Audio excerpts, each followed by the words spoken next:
Bismillahirrahmanirrahim. Alhamdulillahi rabbil alamin. Allahumma salli wa sallim wa barik ala Muhammad wa ala ali Muhammad. Allahumma anfa'na bima 'allamtana wa 'allimna ma yanfa'una wa zidna 'ilma wa barik lana fi 'ilmina warzuqna al-ikhlasa fil qawli wal 'amali kamila وعلما نافعا لا ينسى وتوفيقا دائما وصحة ويقينا وعافية. اللهم افتح لنا كل خير ويسر لنا كل أمور. اللهم انصر المجاهدين وارحم المستضعفين ودمر أعداء الدين واطمس على أموالهم آمين يا رب العالمين. Alhamdulillah kaum muslimin rahimakumullah, kita lanjutkan pengajian kitab hadis Riyadhus Shalihin, dan kita masih membahas kitab tentang perkara-perkara yang dilarang oleh Allah Subhanahu wa taala. Sampai hadis berapa? 1758, benar tidak? 1778. Iya. Berarti melanjutkan bab yang belum selesai, yaitu tentang bab haramnya jual beli al-hadith lil badi yang pertama. Kemudian haramnya talaqqi rukban, ini yang kedua. Kemudian haramnya al-bai' ala bai' akhi, ini yang ketiga. Kemudian haramnya al-khidbah ala khidbati akhi, yang keempat. 4 hal yang disebutkan dalam bab ini. Nah, kita sudah membaca sampai hadis yang ketiga. Kita lanjutkan sekarang hadis yang keempat, 1778. قال المؤلف رحمه الله تعالى ونفعنا به وبعلومه في الدارين آمين.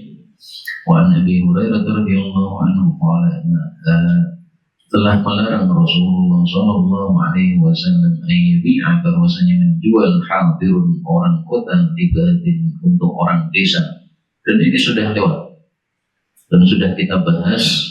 Sebabnya adalah karena al-muqaddamah al-maslahatul 'ammah muqaddamah 'ala al-maslahatil khassah. Itu sebabnya. Wala tanajashu, dan janganlah kalian itu ngentul. Ngentul itu menawar dengan harga tinggi, tidak untuk membeli tapi untuk menipu pembeli yang lain. Dan biasanya sekongkolan antara penawar palsu tadi dengan penjual. Adapun menawar dengan harga tinggi niatan untuk membeli, maka boleh, seperti pada muzayadah atau lelang, boleh. Lelang disebut muzayadah karena masing-masing memberi ziyadah harga. Kamu berani berapa? 1 juta. Nah, temannya menambah 1.100.000, temannya menambah 1.200.000, saling menambah. Itu tidak termasuk entul karena semuanya ingin membeli. Wala yabi'u, dan janganlah menjual ar-rajulu, seorang laki-laki, ala bai'i akhi, atas jualan saudaranya. Ini maksudnya di masa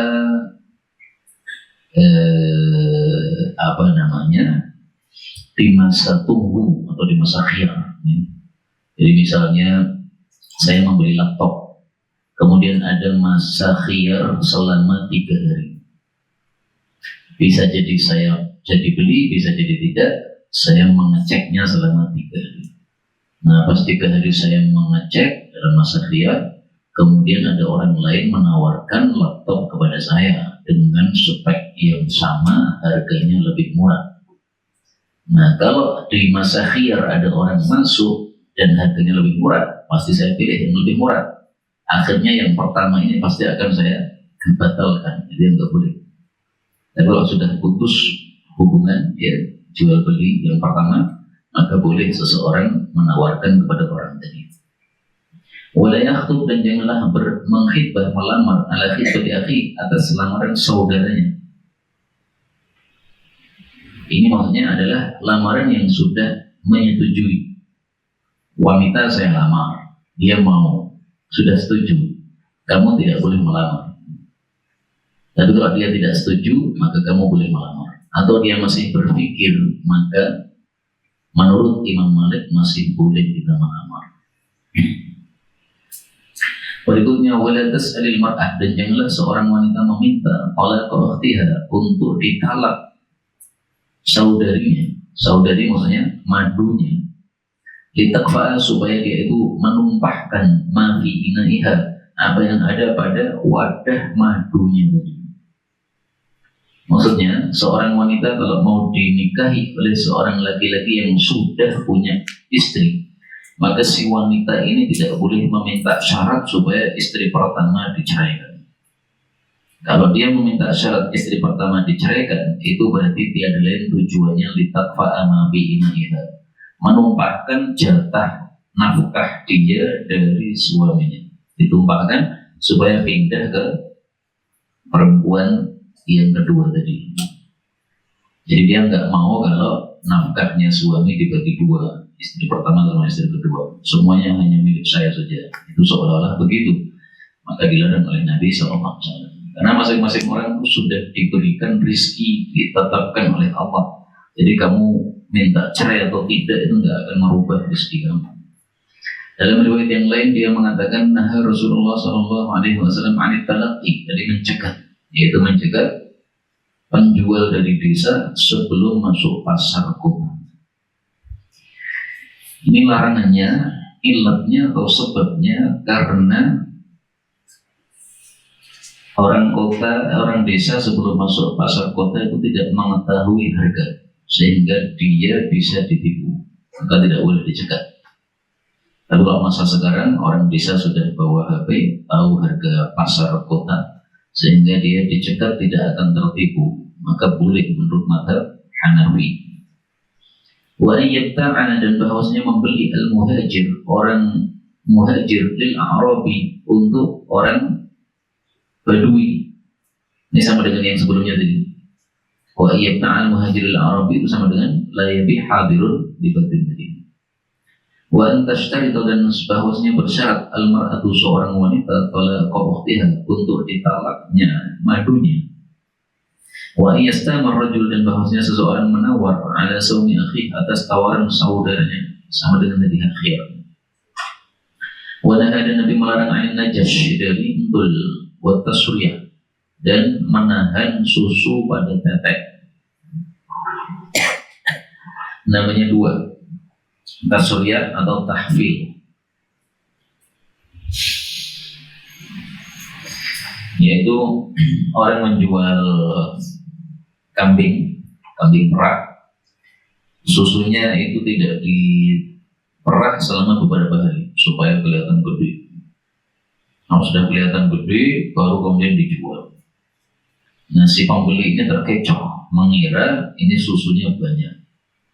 Kalau memang susunya banyak, begitu diperah, nanti kalau sudah habis, itu segera kembali, besar lagi. Kalau susunya sedikit, begitu diperah, ya sudah, nggak balik lagi. Bisa balik besar lagi, tapi harus nunggu lama. Nah, ini berarti apa? Penipuan seperti ini. Maka dilarang oleh Nabi tasfiyah. Ini sebabnya karena ada penipuan, dan penipuan termasuk kezaliman. Dan dulu sudah pernah kita jelaskan, rata-rata larangan jual beli sebabnya tiga. Apa saja? Riba, kemudian goror, kemudian dolim. Ini termasuk dolim. Berikutnya 1779, wa Ibnu Umar radhiyallahu anhuma anna Rasulullah sallallahu alaihi wasallam qala la yabi' ba'dukum ala bai'i ba'din wa la yakhtub ala khitbati akhi illa ayyadana lah. Sama dengan hadis sebelumnya, hanya di sini ada kata-kata akhihi, saudaranya, yaitu sesama muslim. Berarti kalau ini bukan dilamar sesama muslim, maka boleh kita nyerobot. Contohnya gimana? Ada seorang wanita kitabiyah, ahli kitab. Boleh bagi muslim menikahi wanita kitabiyah. Nah, kita mengetahui ada seorang wanita di Tabiyah sudah dilamar oleh seorang laki-laki kita dan sudah cocok.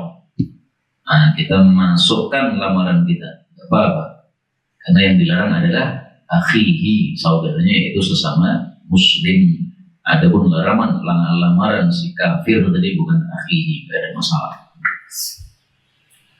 Juga berdasarkan sabda Nabi, al-Islamu ya'lu wa la yu'la. Islam lebih unggul, nah, maka Islam boleh menyerobot tadi, sementara yang kafir diserobot, tidak ada masalah. Memang dia derajatnya lebih rendah.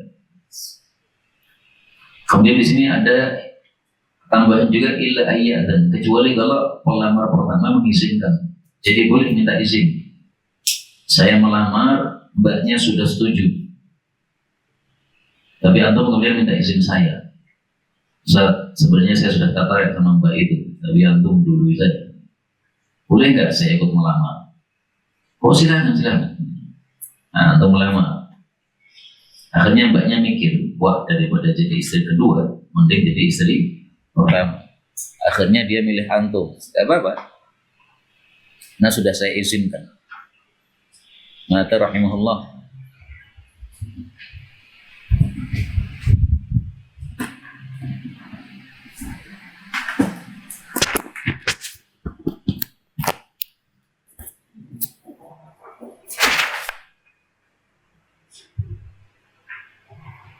Udah ini kenapa? Oh, batunya habis. Nggak punya cadangan. Kok cepat sekali rusaknya ya? Kan baru belinya.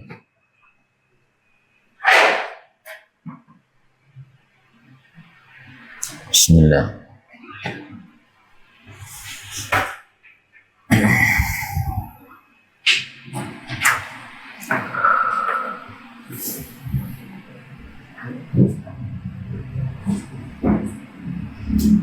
Tapi ya akhi, iqra.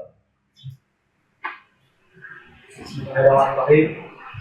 Wa an Ibnu Umar Uqbah bin Amir. radhiyallahu anhu anna Rasulullah sallallahu alaihi wasallam al-mu'minu aqul mu'min fala yahilu lil mu'mini ay Ya buta. ya ala bayati wala yaktuba ala khidbati akhihi hatta yajara wa muslim. Sama ya dengan hadis sebelumnya. Hanya ada tambahan hatta yadhar, sampai dia meninggalkan.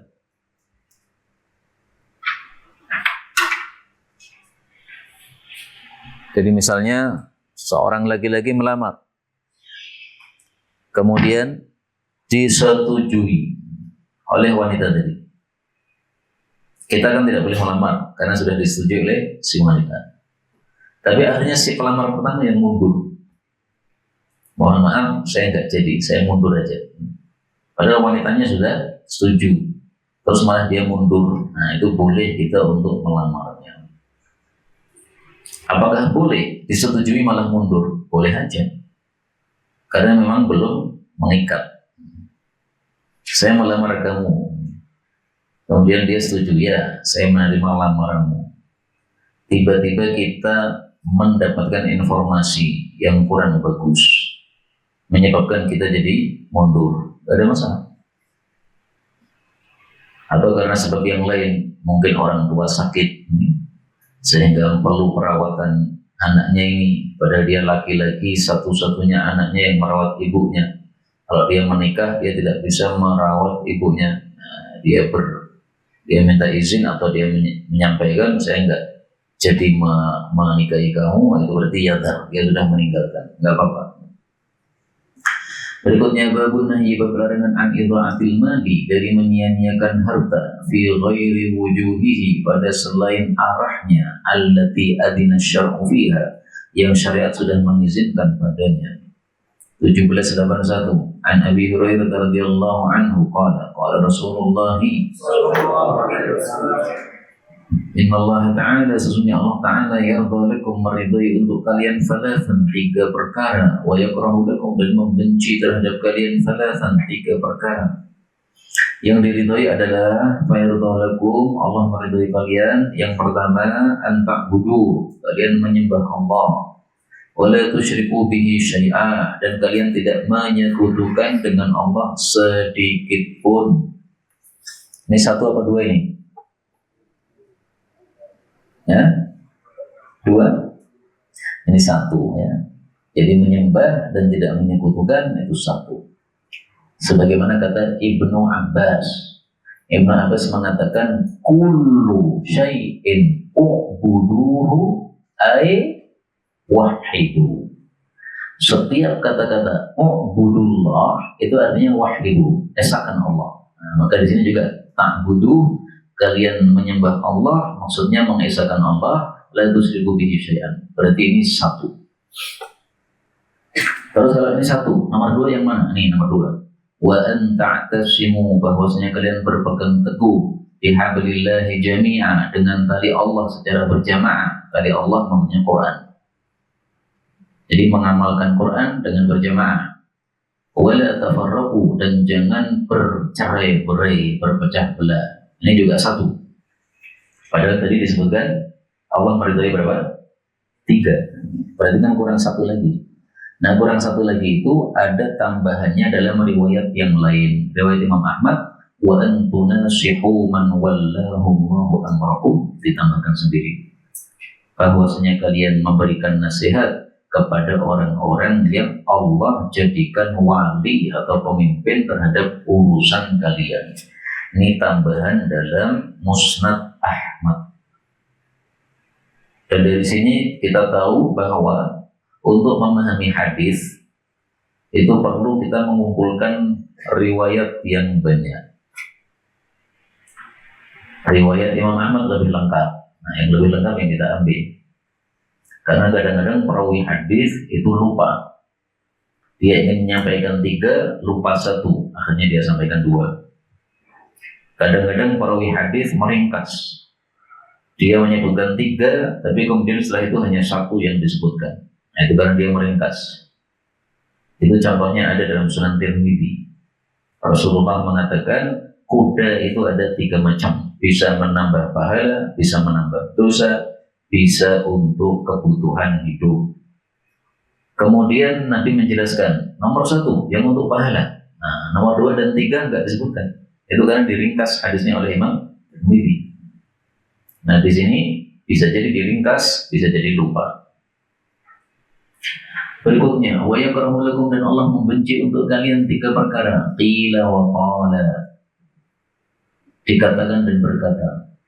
Wa kasratas su'al, dan banyak meminta. Wa idha'atal mal, dan menyia-nyiakan harta. Hadis riwayat Muslim dan sudah lewat penjelasannya. Apa yang dimaksud qila wa qala? Ada 2 tafsiran. Tafsiran yang pertama, qila wa qala, yaitu ucapan orang yang tidak jelas. Katanya ijazahnya asli, katanya ijazahnya palsu, tidak jelas lah. Nggak tahu ilmunya, nggak usah ikut bicara. Tafsiran yang kedua, qila wa qala, yaitu dalam bab agama. Misalnya, konon ada pendapat yang mengatakan ini halal, jangan konon-konon begitu, kamu pastikan. Karena masalah agama, masalah halal haram, masalah benar salah, kalau tidak jelas kamu ikuti bisa sesat. Pastikan benar enggak ada yang mengatakan halal. Kalau ada yang mengatakan halal, alasannya apa? Ya, kemudian kasratus soal, ini ada 2 tafsiran. Tafsiran yang pertama, kasratus soal, banyak meminta. Artinya meminta padahal tidak butuh untuk meminta. Seperti sebagian orang yang suka keliling, minta sana, minta sini, padahal rumahnya sudah bagus. Maka meminta itu hanya boleh kalau terpaksa. Kalau tidak terpaksa, untuk menumpuk-numpuk harta, maka dilarang. Tafsiran yang kedua, kasratus soal, itu banyak bertanya, padahal tidak diperlukan. Bagaimana kalau saya sampai ke bulan, sholatnya gimana? Belum sampai ke bulan kalau sudah bertanya. Nggak usah bertanya begitu, nggak penting. Kamu silahkan pergi ke bulan dulu, kalau sudah sampai sana silahkan WA saya jawab. Nah, begitu jawabannya. Nggak bisa sampai sana kalau mengatakan kalau saya sampai sana. Adapun idha'atul mal, menyia-nyiakan harta, maka ada penjelasan dari seorang ulama tabi'in namanya Sa'id ibnu Jubair. Beliau mengatakan bahwasanya yang dimaksud idha'atul mal itu adalah ayyum fiqat tayyib fil khabith. Dia menafkahkan harta yang baik untuk sesuatu yang buruk, untuk yang haram. Beli rokok, nah itu idha'atul mal, karena rokok itu buruk. Mengeluarkan harta untuk judi, nah itu idha'atul mal. Jadi idha'atul mal, menyiapkan harta itu tidak harus banyak, meskipun hanya 1.000, kalau haram, judi, maka idha'atul mal. Banyak itu tidak selalu idha'atul mal. Meskipun banyak, tapi kalau halal tidak idha'atul mal. Contohnya, tamu datang, kita siapkan 3 masakan. Masakan kambing, masakan sapi, masakan ayam. Itu tidak idha'atul mal. Kenapa? Karena termasuk memuliakan tamu. Tamunya silahkan milih. Karena sebagian tamu itu cocok makan kambing, tidak cocok makan ayam gatal misalnya, atau sebaliknya. Nah, maka kita siapkan 3. Tidak ada masalah, bukan idha'atul mal. Berikutnya 1782.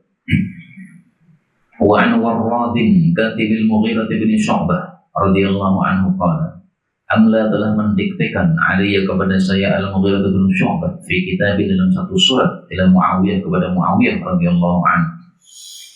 Anna Nabi sallallahu alaihi wasallam kana adalah yaqulu, biasanya berkata, fi dubuhi, pada belakang kulli salatin maktubah, setiap salat fardu. Tidak baca La ilaha illallah wahdahu la syarika lahu, lahul mulku wa lahul hamdu wa huwa ala kulli syai'in qadir. Allahumma la mani'a lima a'taita wa la mu'tiya lima mana'ta wa la yanfa'u dzal jaddi minka jaddu. Al-jaddi al-ghina, pertanyaan. Tidak bakal bermanfaat kepada orang yang punya kekayaan minka, dari siksamu, al-jaddu, kekayaannya. Allah kirim siksa kepada seseorang, apakah kekayaannya menyelamatkannya? Tidak. Contohnya Qarun, kaya sekali, tapi begitu siksa datang, masuk dalam bumi, tidak bisa apa-apa.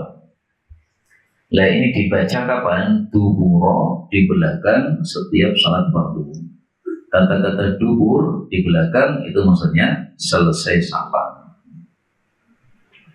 Apakah ada kata-kata duburi salat tetapi maksudnya sebelum salam? Ada. Saya temukan di dalam kitab Musnad Ahmad bin Hanbal. Nanti kamu cari ya kalau nggak ketemu. Karena kata kuncinya bisa saja pas, tidak tepat. Nah, tadi coba kita baca dulu. Nah, kalau yang ini termasuk yang setelah salam. Dubura as-shalawat misalnya, nggak ada juga.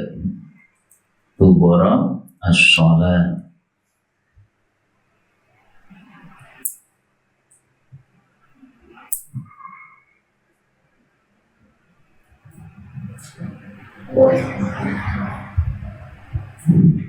Dubura ta'awudu bikam. Nah, karena Rasulullah sallallahu alaihi wasallam adalah kebiasaan Nabi ta'awudu, minta perlindungan dubura kulli salatin, setiap belakangnya salat, min arba', dari 4. Kita baca Allahumma inni a'udzu bika min adzabil qabr, Allahumma inni a'udzu bika min adzabin nar, Allahumma inni a'udzu bika min al-fitan ma dhahara minna wa ma batan, Allahumma inni a'udzu bika min fitnatil a'waril qadzab. Nah, ini dubura kulli salatinnya ini yang zahir, ini adalah sebelum salam. Seperti biasanya kita sebelum salam membaca doa perlindungan dari 4 tadi ya. Meskipun kalimatnya sedikit beda kan, tapi sama katanya. Qabr, nar, biasanya ada jahannam, kemudian aqwalidul kadzdzab ini masih dajjal, sama. Baik, maka kata-kata duburi ya, ini bisa sebelum salam, bisa juga setelah salam. Yang di sini setelah salam. Wa kataba ilaihi, dan dia menulis surat kepada Muawiyah annahu, bahwasanya Nabi kana yanha adalah melarang an qila wa qala wa idha'atil mali wa kathratis su'ali. 3 perkara yang tadi sudah. Wa kana, dan adalah Nabi yanha melarang an dari ini keempatnya, uquqil ummahat, durhaka kepada para ibu. Yang kelima wa'til banat, mengubur hidup-hidup anak perempuan. Yang kelima man'in wahad, mencegah dan meminta. Maksudnya mencegah sesuatu yang wajib dia keluarkan, meminta sesuatu yang tidak boleh dia minta. Misalnya koruptor, nah itu berarti dia had, meminta atau mengambil sesuatu yang haram. Kalau man'in itu misalnya tidak mengeluarkan zakat, maksudnya bayar zakat karena sudah nisab dan haul tapi tidak bayar zakat, itu man'in. Durhaka kepada ibu, kenapa disebutkan ibu kok tidak bapak? Karena biasanya durhaka kepada ibu.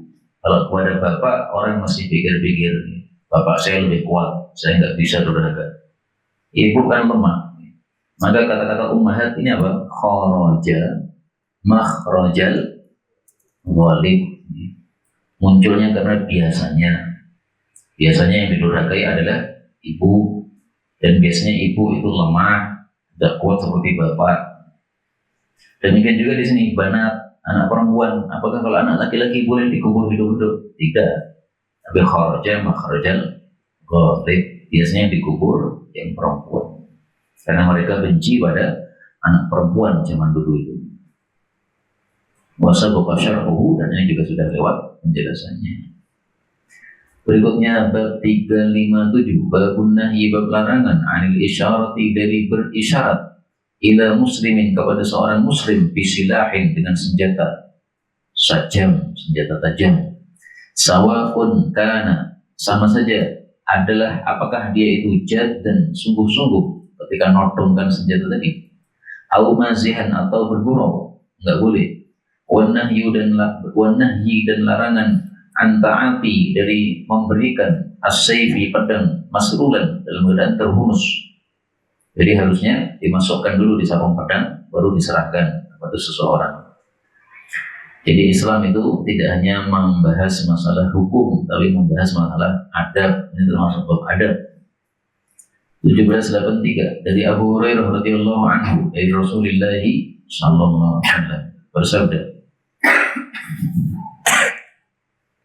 la yusyir, janganlah menunjuk ahadukum, salah satu kalian, ila akhi, kepada saudaranya sesama muslim, bisilah, dengan senjata. Fa innahu, karena sesungguhnya dia, la yadri, tidak tahu, la'alla syaitan, barangkali setan, yang zi'u, mencabut, fi yadihi, pada tangannya, maksudnya dari tangannya. Fa yaqa', lalu terjatuh, fi hufratin, pada satu lubang, minan nari, dari api neraka.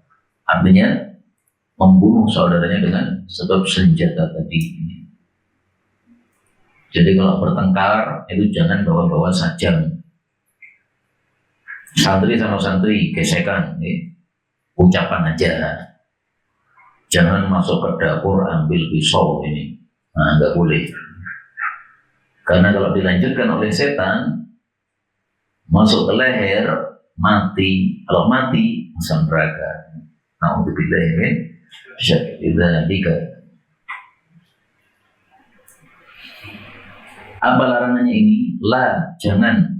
Ditafsiri oleh Imam Nawawi an-nahyi, tidak ditafsiri dengan kata-kata tahrimi, tetapi hukumnya adalah haram sesuai dengan kaidah yang berlaku. Kaidahnya apa? Al-aslu fin nahyi lit-tahrim. Apakah ada dalil haramnya selain kaidah tadi? Ada. Dalil haramnya adalah riwayat berikutnya. Wa fi riwayatil Muslim qala Abul Qasim sallallahu alaihi wasallam, Man asyara, barang siapa yang menunjuk ila akhi, kepada saudaranya sesama muslim, bihadidah, dengan senjata tajam. Fa innal malaika, sesungguhnya para malaikat, tal'anu, melaknati dia, hatta yumsi, sampai dia cabut senjata tajam tadi. Wa in kana, meskipun adalah orang yang ditunjuk tadi akhahu, saudaranya sendiri, li abihi wa ummi, kandung, saudara sebapak dan seibu, yaitu saudara kandung, tetap tidak boleh. Dari kalimat yang mana yang menunjukkan ini haram? Al-anhu, dilaknati oleh malaikat. Bahkan ini menunjukkan dosa besar. Dosa besar diancam dengan 4: laknat, murka, neraka, hukuman had. Dosa besar. Dan dari hadis ini diambil pelajaran satu kaidah yang populer. Kaidahnya apa? Saddu al-dhari'ah, menutup perantara. Jadi membunuh orang nggak boleh. Nah, perantara menuju membunuh apa? Menyodorkan pedang dengan terhunus, itu perantaranya. Maka dalil-dalil tentang saddu dzari'ah ini kalau dikumpulkan bisa jadi satu buku. Al-Arba'un fi Saddid Dzari'ah. 40 hadis yang kesimpulannya menunjukkan adanya saddu dzari'ah. Di perantara kepada yang haram itu ditutup oleh Allah supaya tidak terjadi perkara yang haram tersebut. Qauluhu, perkataan Nabi SAW, yang dubita, diharokati bil, atau dibaca ya, bil ainil muhmalah, dengan ain yang di tanpa titik, ma'akasri zai, dengan kasrahnya zai, yang zi. Ini bacaan pertama. Bacaan yang kedua, wa bil ghainil mu'jamah, ghain dengan titik, ma'a fathihah, di fathah. Berarti yang zahu. Wa ma'nahuma mutaqarib, maknanya dekat. Ma'nahu bil muhmalah, kalau tanpa titik artinya yarmi, melempar. Wa bil mu'jamah, kalau dengan titik, yang zahu, berarti yarmi wa yusib, melempar dan merusak. Wa aslun naz'i, asal kata-kata naz'a itu arti asalnya adalah at-ta'n, menusuk, wal fasadu, dan berbuat rusak. Jadi ada dua qiraah, yang zahu atau yang zi'u. Bacaan yang zi'u lebih populer. Bacaan yang zahu sesuai dengan ayat Quran. Inna syaitana yang zahu bainahum. Surat Al-Isra ayat 53. Kita baca. Wa kulli ibadi yaqulu allati hiya ahsan inna syaitana yanzaghu bainahum inna syaitana kana lil insani aduwwan mubina. Jadi dua qiraah ini sama-sama kuat ya. Kalau qiraah yang pertama, yang zi'u, itu memang lebih masyhur dari sisi riwayat. Tapi kalau qiraah yang kedua dengan ghain, ini dari sisi ada keserupaannya dengan ayat Quran, maka menjadi kuat juga. Berikutnya 1784. Wa an Jabirin, kalau Jabir tidak disebutkan berarti Jabir bin Abdullah radhiyallahu anhu qala, telah melarang Rasulullah sallallahu alaihi wasallam ayu ta'ata, bahwasanya diberikan as-sayfu, pedang, masrulan, dengan terhunus. Kenapa? Karena bisa mencederai orang yang kita berikan pedang padanya. Riwayat Abu Dawud, Tirmidzi, dan hadis ini hasan. Makanya ada memberikan senjata yang tajam itu dibungkus dulu. Pisau kalau ada tutupnya, nah tutupnya dikasih. Cutter, nah itu jangan diberikan dalam keadaan sudah terbuka, ya, dimasukkan dulu, baru dikasihkan. Kalau tidak begitu, maka caranya dibalik. Pisau ya, nah, jangan kita bawa pegangannya, tapi yang tajamnya itu yang kita bawa, pegangannya yang kita berikan, nyadapnya, sehingga tidak akan memudarati orang lain. Berikutnya bab 358, babu karahati, bab makruhnya al-khuruj minal masjid, keluar dari masjid ba'dal adzan, setelah adzan, illa li'udrin, kecuali kalau ada udzur, hatta yusalliyal maktubah, sampai dia itu melakukan sholat fardu. Hukumnya apa? Makruh, karahah. Makruh itu berarti gimana? Tidak berdosa karena hanya makruh. Tapi yang masalah seperti ini pastinya khilafiyah. Kalau mazhab Zahiri memahami hadis-hadis larangan adalah haram. Dan kalau jumhur memilah, sebagiannya haram, sebagiannya makruh. Bab adab rata-rata makruh. Nah di sini oleh Imam Nawawi dipahami makruh. Mari kita lihat lafal hadisnya kayak apa. Beliau kok memahami makruh. 1785. An Abi Sya'tha rahimahullahu qala, kunna qu'udan, kami sedang duduk-duduk ma'a Abi Hurairah radhiyallahu anhu di masjid. Dan ini menunjukkan bolehnya duduk-duduk di masjid. Fa'adzana al-mu'adzin, lalu mengumandangkan adzan si mu'adzin. Faqama rajulun, lalu berdirilah seseorang minal masjid, dari masjid, meninggalkan masjid, yamshi, berjalan. Fa'atba'ahu, maka mengikutinya Abu Hurairah radhiyallahu anhu basarahu, dengan matanya, hatta kharaja minal masjid, sampai dia keluar dari masjid. Faqala Abu Hurairah, lalu Abu Hurairah mengatakan, amma hadza, adapun orang ini yang keluar setelah adzan, faqad asa, sungguh dia telah durhaka kepada Abul Qasim sallallahu alaihi wasallam. Riwayat Muslim. Kata-kata asa, durhaka, menunjukkan apa? Nabi melarang. Nah, larangan ini oleh Abu Hurairah diungkapkan dengan kata-kata asa, durhaka. Mazhab Zahiri pasti mengartikan ini hukumnya apa? Tapi Imam Nawawi mengatakan hukumnya makruh.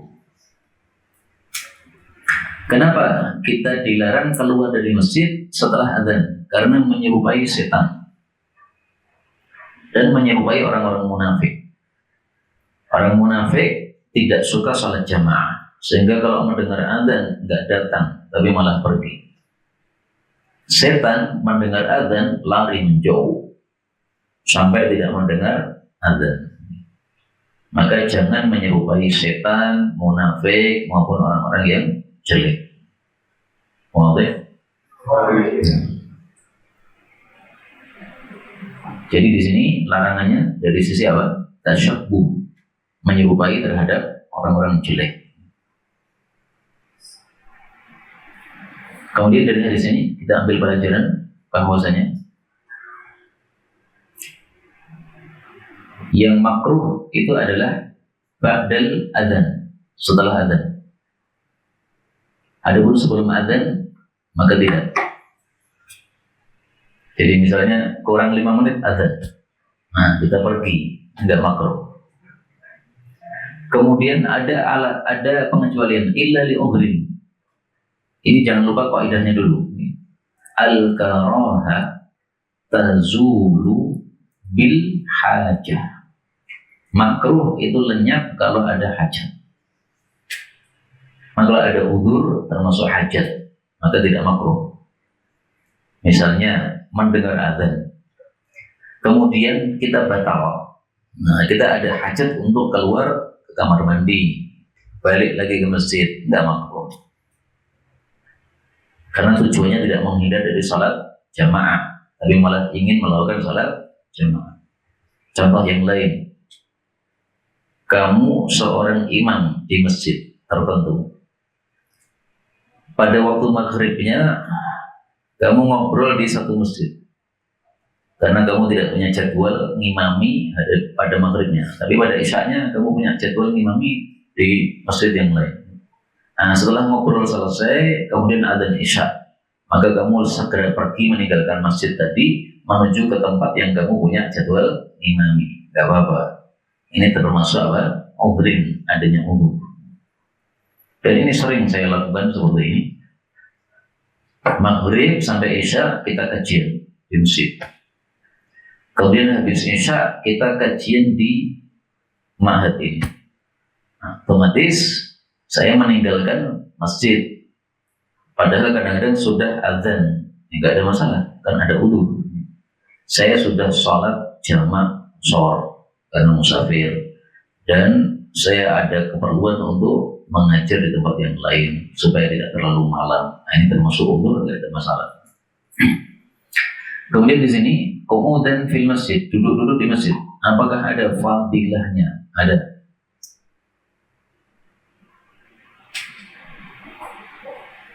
Ini fadilahnya.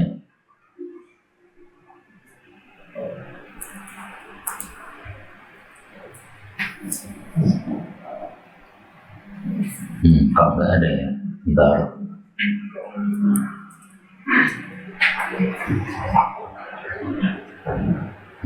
Nggak ada ya, di mana? Sebentar, kita cari dari kitab Syarhus Sunnah lil Baghawi. Apakah ada atau tidak? Nggak ada. Nggak ada.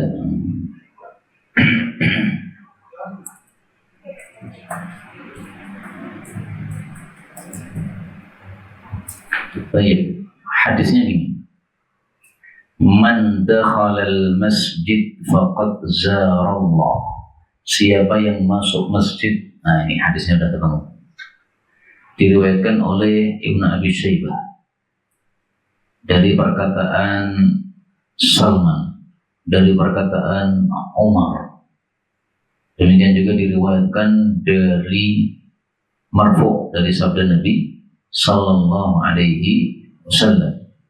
Demikian juga diriwayatkan oleh Ka'abul Ahbar. Nah, ringkasnya para ulama mengatakan hadisnya sahih. Nah, diriwayatkan oleh Tabarani dari Salman dari Nabi sallallahu alaihi wasallam. Beliau bersabda, "Man tawadda'a fi baitihi fa ahsana wudu, thumma atal masjid fa huwa zairullah." Orang yang datang ke masjid berarti penziarah Allah. Wa haqqun 'alal mazur, bukan li ala. Dan pasti orang yang diziarah itu ayyukrimaz zair, memuliakan yang menziarahi. Hadis sahih menunjukkan fadilahnya kita duduk-duduk di masjid, yaitu menziarahi Allah Subhanahu wa ta'ala. Tapi ada syaratnya ini, ya. Syaratnya apa? Wudu, kemudian datang ke masjid. Nah, itu baru dikatakan sebagai zairullah. Salah satu sanadnya sahih. Riwayat siapa tadi? Tabarani. Nah, jadi tadi saya tidak mendapatkan hadisnya itu karena saya salah nulis lil manzu. Mestinya apa? Alal manzu. Nah, ingat kata kuncinya supaya nanti tidak salah lagi, ya, ketika untuk membutuhkannya. Ini yang dapat kita pelajari pada pertemuan kali ini, benar dari Allah Subhanahu wa ta'ala. Kalaupun ada salahnya, astaghfirullahaladzim wa lakum. Tidak ada waktu untuk soal jawab ya, karena ada kondisi yang lain.